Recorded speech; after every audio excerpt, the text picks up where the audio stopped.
আলাইকুম। আশা করি আপনারা সবাই ভালো আছেন। Welcome to our math class. So চলুন শুরু করা যাক আজকের ইন্টারেস্টিং ম্যাথ ক্লাস।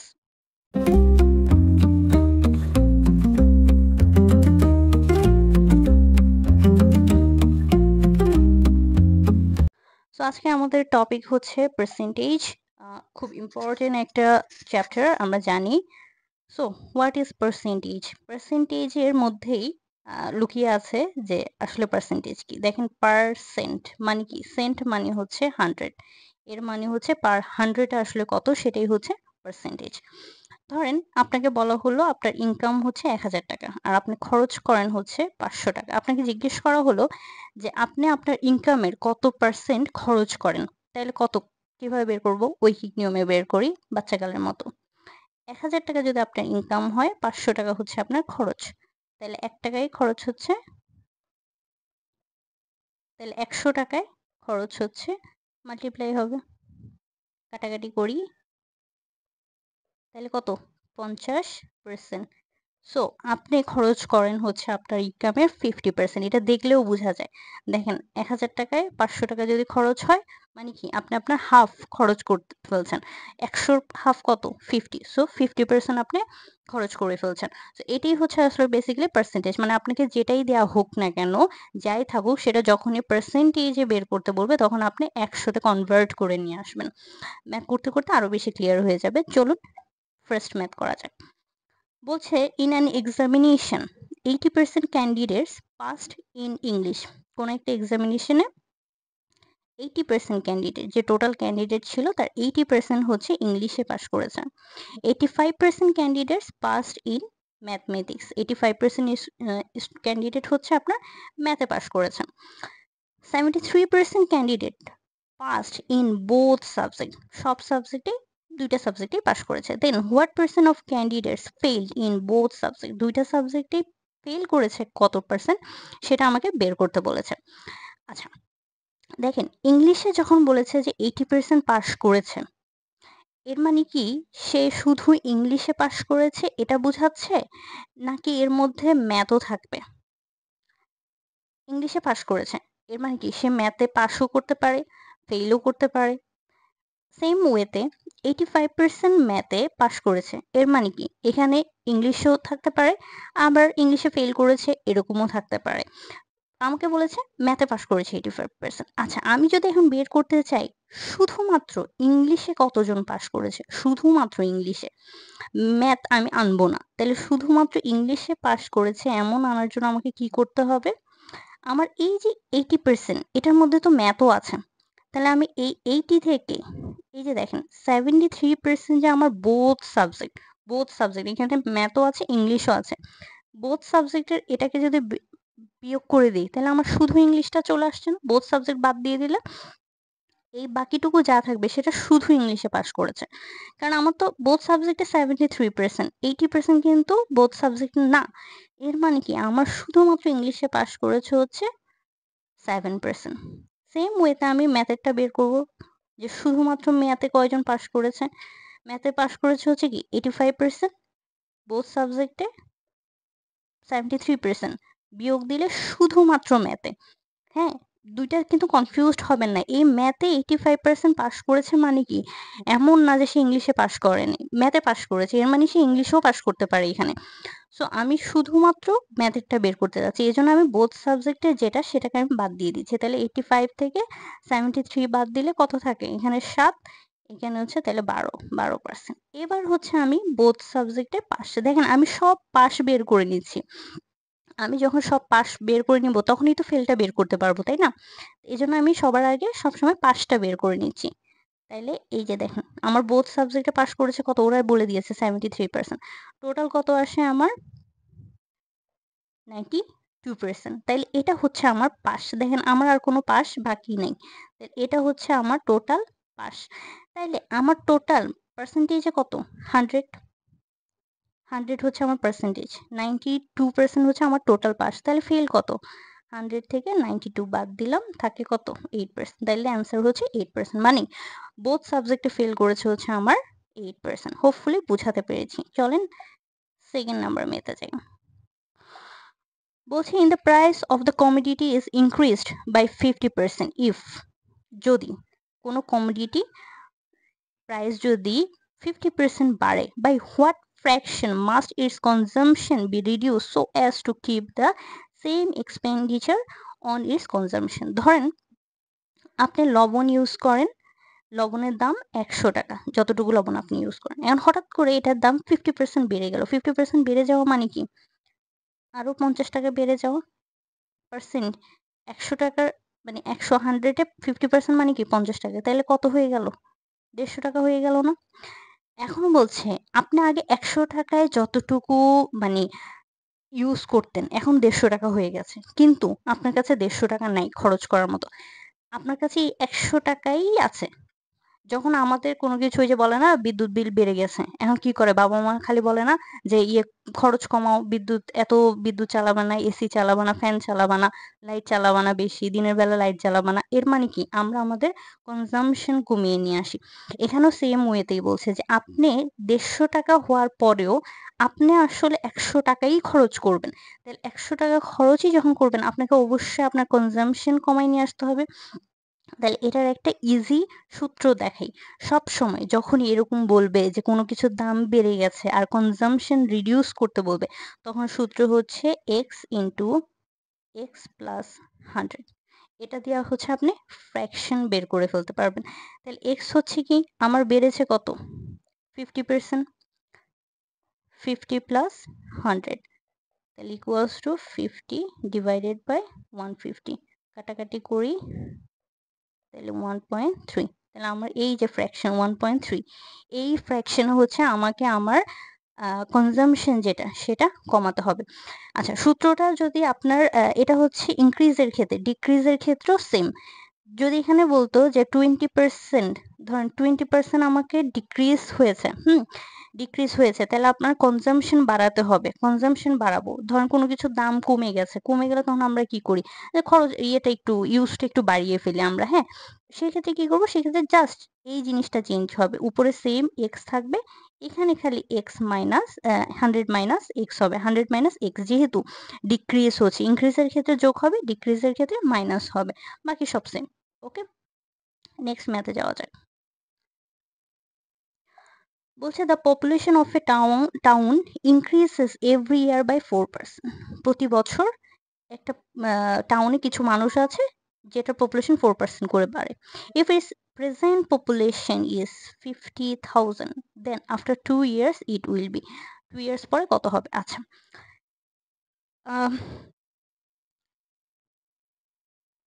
পার্সেন্টেজের একটা ইজি হিসাব দেখাই। বলছি কি 50,000 আছে, তাহলে 50,000 4% বাড়বে প্রথম বছর, তাহলে ফার্স্ট ইয়ার কত বাড়বে? ফার্স্ট ইয়ারে কত বাড়বে সেটা বের করি। তাহলে 50%-এর মানে সরি 50,000-এর 4% কত? 50,000-এর 4% হচ্ছে 100। কাটাকাটি দেই, কত? 4 5 20, শূন্য, তাহলে 2,000। 50,000-এর 4% হচ্ছে 2,000, তাহলে বেড়ে কত দাঁড়ালো? 52,000। নেক্সট ইয়ার পপুলেশন হচ্ছে কি 52,000, তাহলে সেকেন্ড ইয়ার কত বাড়বে বলেন তো? সেকেন্ড ইয়ার বাড়বে হচ্ছে 52,000-এর উপরে 4%। সেকেন্ড ইয়ারও তো 4%ই বাড়বে। 100, 4 শূন্য শূন্য, 4 দুগুণ 8, 4 5 20, 2080। তাইলে থার্ড ইয়ারে গিয়ে আমার পপুলেশন হচ্ছে এত, কত? 54,080। এটা হচ্ছে আমার অ্যান্সার। তাই তো বলছে আমার প্রত্যেক বছর প্রতি বছর 4% করে বাড়ছে।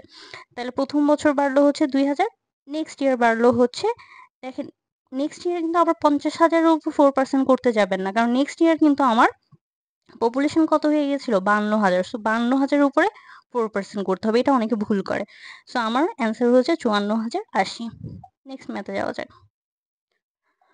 বলছে the cost of an article was taka 75। কোন একটা আর্টিকেলের টাকা হচ্ছে 75। The cost was first increased by 20% and later on it was reduced by 20%, the present cost of the article। আচ্ছা, প্রথমেই আমরা বের করে নিব যে আসলে আমার কত কমেছে বা কত বেড়েছে। আমি কস্টে আগে যাব না। আর্টিকেলের কস্টে আমি যাব না। কিভাবে বের করব? খুব ইজি একটা সূত্র সবসময় মনে রাখবেন যে আগে যদি বাড়ে তাইলে +20 সেটা যেটাই হোক, এর 50% হোক, 10% যাই হোক, 10% হইলে +10 হইতো।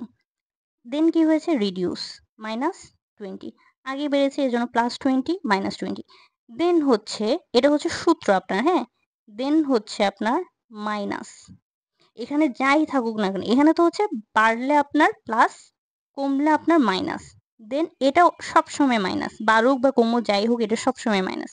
মাইনাস উপরে হচ্ছে 20 × 20 যত পার্সেন্ট থাকবে সেটা দিয়ে আপনি মাল্টিপ্লাই করবেন ডিভাইডেড বাই 100 এটা হচ্ছে আপনার সূত্র।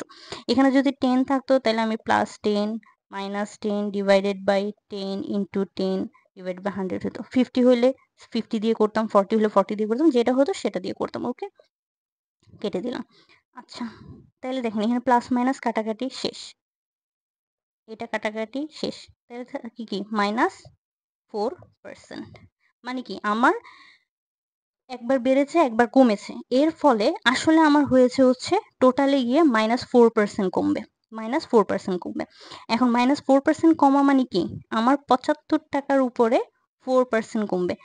তাহলে এই পার্সেন্টেজ বের করার সহজ সূত্র হচ্ছে আপনার আগে এই 75 কে 4 দিয়ে মাল্টিপ্লাই করেন, কত আসে দেখেন, 4 5 20 হাতে থাকে 2, 4 7 28 29 30। এখন দেখেন এইটা তো বের হইলো মাল্টিপ্লাই করার ফলে, কিন্তু আমি তো পার্সেন্টেজে বের করব। তাহলে পার্সেন্টেজ কত? 100 না? কাটাকাটি করলাম। আসলে কত? টাকায় আনলে সেটা হয় কত? 3 টাকা। আপনি অন্যভাবেও করতে পারেন। 75 কে 4% যেহেতু ছিল এভাবেও করতে পারেন, সেমই আসবে। 25, 25 হচ্ছে 75 এর মধ্যে 3 বার যায়। তাহলে আমার কমলো কত? 3 টাকা কমলো। রিডিউস এটা যেহেতু মাইনাস, সো আমার 3 টাকা কমলো। তাহলে 75 থেকে 3 বাদ দিলে হয় কত? 72 টাকা। তো আমার অ্যান্সার হচ্ছে 72। The present cost of the article is 72 টাকা। হোপফুলি বুঝাতে পেরেছি। চলুন নেক্সট ম্যাথে যাই।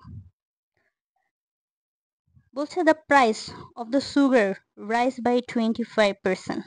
If a family wants to keep their expense on sugar the same as earlier, the family will have to decrease its consumption of sugar by same math এর আগে যেটা করিয়েছিলাম। তাহলে কি ছিল সূত্র আমার? x divided by x plus 100।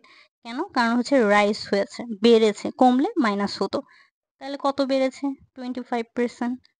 25 plus 100। ওকে, কাটাকাটি করি, কাটাকাটি করলে কত হয়? উপরে হচ্ছে আমার 25 ডিভাইডেড বাই 125 কত হয়? 4, 1/4। এখন কথা হচ্ছে, আচ্ছা, সরি এটা হবে 5, সরি, হ্যাঁ 5, তাহলে এটা হবে 5। এখন কথা হচ্ছে আমাকে কি বলেছে? এর আগেরবার আমাকে ফ্র্যাকশন বের করতে বলেছিল। যদি ফ্র্যাকশন বের করতে বলতো অ্যান্সার এটা হতো। কিন্তু এবার কি বের করতে বলেছে? এবার আমাকে বলেছে পার্সেন্ট বের করতে। The family will have to decrease it consumption of sugar by, হ্যাঁ, পার্সেন্টেজ বের করতে বলেছে। সো আমি পার্সেন্টেজ মানে কি অবশ্যই 100 তে কাটাকাটি করলাম, তাহলে 20%।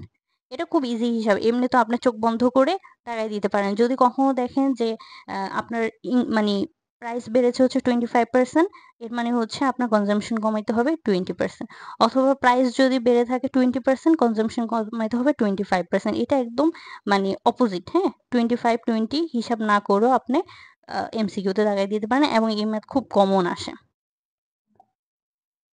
নেক্সট ম্যাথ বলছি if the price of a commodity is decreased, এখন দেখেন decreased আসছে, decreased by 20% and its consumption is increased by 20%, what will be the increase or decrease in expenditure of the commodity? Same math এর আগে যেটা করিয়েছিলাম, ওই যে 75 টাকা আর্টিকেল 75 টাকা যেটা ছিল। তাহলে এখানে ফার্স্টে কি ডিক্রিজড, ওখানে ফার্স্টে ছিল ইনক্রিজ। যেহেতু ডিক্রিজ তাহলে আমি দিব মাইনাস, এরপরে কি ইনক্রিজ প্লাস, সূত্রের মাইনাস, এটা সবসময় মাইনাসই। উপরে হচ্ছে 20 × 20 ডিভাইডেড বাই 100, কাটাকাটি, এটা কাটাকাটি যায়, তাহলে -4%। সো আমার ডিক্রিজ হবে হচ্ছে what will be the increase or decrease in expenditure? Decrease হবে হচ্ছে 4%, এটা হচ্ছে আমার অ্যান্সার। নেক্সট ম্যাথ বলছে if a salary is 25% more than the B's salary, এর যে স্যালারি সেটা হচ্ছে বির স্যালারি থেকে 25% বেশি। এখন ধরে নিই, আমি ধরি এর স্যালারি 100 টাকা, সরি 125 টাকা, 100, এর স্যালারি হচ্ছে 125 টাকা, বির স্যালারি হচ্ছে 100 টাকা। কেন? কারণ হচ্ছে দেখেন 25% বেশি হলো বির স্যালারি থেকে। এবার উল্টা জিজ্ঞেস করছে then B salary is how much lower than এর স্যালারি, এর স্যালারি থেকে বির স্যালারি কত কম। তাইলে কত কম? 125 থেকে 100 গেলে কত কম? 25। তাইলে আমরা বলতে পারি না 125 টাকায়, 125 টাকায় কম হচ্ছে 25 টাকা, 1 টাকায় কম হচ্ছে কি 25/125। আমাকে কি বের করতে বলেছে? পার্সেন্টেজে বের করতে বলেছে। তাহলে 100 টাকায় কম কত টাকা? ঠিক আছে, তাহলে 25 যায় এখানে, 5, 5 20 120%। তাইলে বির স্যালারি হচ্ছে, এর স্যালারি হচ্ছে বির স্যালারি থেকে 25% বেশি। ভাববেন না যে এর মানে বির স্যালারি এর স্যালারি থেকে 25% কম, না, বির স্যালারি হচ্ছে এর স্যালারি থেকে 20% কম। ওকে, নেক্সট ম্যাথ বলছি in an election between two candidates, okay, একটা ইলেকশন আছে, ইলেকশনে দুজন ক্যান্ডিডেট আছে। The winner got 65% of the total vote cast, যতটা ভোট দেওয়া হয়েছে তার 65% ভোট পেয়েছে। ওকে, তাইলে ও যদি 65% ভোট পায়, লুজার কত পেয়েছে? 35%। এটা যদি উইনার পায় এটা লুজার, কারণ 100 থেকে বাদ দিলে এটাই তো হয়, ঠিক আছে। And won the election by a majority of 2748 votes, 2748 votes। মানে কি, যে উইনার সে লুজার থেকে 2748 ভোট বেশি পেয়েছে। What is the total number of votes cast if no vote is declare invalid, কোনো ভোট ইনভ্যালিড ডিক্লেয়ার করা হয়নি। তাইলে আসলে টোটাল ভোট কত হয়েছিল? দেখেন, উইনার যদি 65% ভোট পায়, লুজার পায় কত? 35%। উইনার কত পার্সেন্ট বেশি পায়? বাদ দিলে 30%। তাহলে 30% ইকুয়ালস টু আমরা কি লিখতে পারি? 2748 না? কারণ এটাই তো বেশি পেয়েছে, বলেই তো দিয়েছে যে ভোট বেশি পেয়েছে 2748, এত ভোটে জিতেছে, এত ভোটে জিতেছে মানে কি বেশি পেয়েছে। তাহলে আমরা বের করলাম কত? 30%। 30% ইকুয়ালস টু কি? 2748। তাহলে 1% ইকুয়ালস টু কি? 2748 ডিভাইডেড বাই 30, 100%। এখন আমি 100% বের করবো, কেন? কারণ আমাকে টোটাল নাম্বার বের করতে বলেছে। টোটাল নাম্বার মানে কি? 100%-এ যত আসবে তত 100%। কাটাকাটি করি, কাটা যায়, কত হয়? 3 9 27, 3 একে 3, 3 6 18, তাহলে 916, এখানে 0 আছে, তাহলে 9160 হচ্ছে আমার টোটাল ভোট। 9160 হচ্ছে আমার টোটাল ভোট, এটা হচ্ছে আমার অ্যান্সার। নেক্সট ম্যাথ বলছে Afif spends 30% of his income on education, 30% হচ্ছে এডুকেশনে খরচ করে, 50% of the remaining on food. আচ্ছা, এই রিমেইনিংটা ভুলবেন না। টাকা 1000 as monthly rent and now has টাকা 1800 left with him. What is his monthly income? আচ্ছা, আফিফ সে তার ইনকামে 30% হচ্ছে এডুকেশনে খরচ করে, 30%, 50% of the remaining on food। এটা একটু বুঝবেন, 50% সে ফুডের উপর খরচ করে না। এই যে 30% সে খরচ করে ফেলেছে, এরপর আসলে বাকি থাকে কত? রিমেইনিং কত থাকে? 70% না? এই 70%-এর 50% হচ্ছে সে ফুডের উপর খরচ করে। তাইলে 70-র 50% আসলে কত হয়? 5 7 35, মানে কি 35%। সে 35%, 70% আসলে সে খরচ করে না, সে আসলে করে হচ্ছে এই যে রিমেইনিং 70% যে তার রিমেইনিং এর 50% তাইলে হচ্ছে কি 35%। তাহলে সে টোটাল খরচ করে ফেললো কত? 35, 30, 65% সে খরচ করে ফেলে। 65% যদি খরচ করে ফেলে তাহলে থাকে কত? 35%। তাইলে এখানে 35% যে তার থাকে, এই থাকাটা আসলে কি? 35% থেকে দেখেন সে ৳১,০০০ মান্থলি দেয়, এগুলো কিন্তু পার্সেন্ট। বাকিটা কিন্তু সে আবার টাকাতে বলছে। ৳১,০০০ রেন্ট দেয় আর ৳২৮০০ হচ্ছে তার কাছে থেকে যায়। তাইলে 35% ইকুয়ালস টু কত? ১,০০০ প্লাস 1080 মানে কি 2800। তাইলে এটা হচ্ছে ওর 35%। 35% যদি এটা হয় তাহলে 100% কত? 35 দিয়ে ডিভাইড, তাই তো? কাটাকাটি করি। ৫ ২০ ১০০, ৫ ৭ ৩৫, ৪ ৭ ২৮। তাহলে ৪ ২ ৮। ৳৮,০০০ হচ্ছে আমার অ্যান্সার। তাহলে তার মান্থলি ইনকাম হচ্ছে 8000, মান্থলি ইনকাম হচ্ছে 8000। নেক্সট মান্থ বলছে the price of rice falls by 20%. How much rice can be bought now with the money that was sufficient to buy 20 kg of rice previously? আচ্ছা, রাইসের দাম হঠাৎ করে ৳20 কমে গেছে। আমি ধরে নিই আগে রাইসের দাম ছিল ৳100। এখন রাইসের দাম কমে তাইলে কত হবে? ৳80। ৳20 কমে গেছে। ৳20 কমে যাওয়া মানে পার্সেন্টেজে ৳100 মানে ৳20 কমে যাওয়া, এর মানে কি ৳80 হয়ে গেছে। ১০০ থেকে ২০ বাদ গেল, ৳80। তাইলে এখন ২০ কেজি চালের দাম কত বলেন তো? ভাগ দিব। ৳৮০ যদি হয়, ৳৮০ যদি ২০ কেজি চালের দাম হয়, তাহলে ১ কেজি চালের দাম কত? ৳৪। এখন ১ কেজি চালের দাম কত? ৳৪। ৳৮০ যদি ২০ কেজি চালের দাম হয়, ১ কেজি চালের দাম ৳৪। আচ্ছা, কিন্তু আমার কাছে টাকা আছে কত? আমার কাছে তো ৳১০০ আছে। দাম কমে গেছে ঠিক আছে। কিন্তু আমার কাছে তো এখনো ৳১০০ থেকে গেছে। তাইলে ৳১০০ যদি আমার থেকে যায়, তাইলে আমি আসলে চাল কিনতে পারবো কত কেজি? ১০০ divided by ৪। ৳১০০ আমার কাছে আছে। ৳৪ করে যদি পার কেজি হয়, তাইলে কত হয়? ৪ পঁচিশে ১০০। তাহলে আমি কিনতে পারবো হচ্ছে ২৫ কেজি। ওকে? এটাই আমাকে জিজ্ঞেস করেছে। How much rice? কতটুকু আসলে আমি কিনতে পারবো? আমি কিনতে পারবো এখন, মানে আগে ২০ কেজি কিনতে পারতাম। যখন হচ্ছে আমার ৳১০০ দাম ছিল, যখন ৳১০০ দাম ছিল, তখন আমি ২০ কেজি কিনতে পারতাম। এখন দাম হয়েছে ৳৮০। সো আমি বেশি কিনতে পারবো। কত বেশি কিনতে পারবো? ৫ কেজি বেশি কিনতে পারবো। So thank you. আজকের মতো ক্লাস এখানেই শেষ করছি। নেক্সট ক্লাসে দেখা হবে এবং হোপফুলি কমেন্টে জানাবেন যে আপনাদের কোন চ্যাপ্টারটার ডিমান্ড আছে। সো ভালো থাকবেন। আল্লাহ হাফেজ। ভালো থাকবেন সবাই।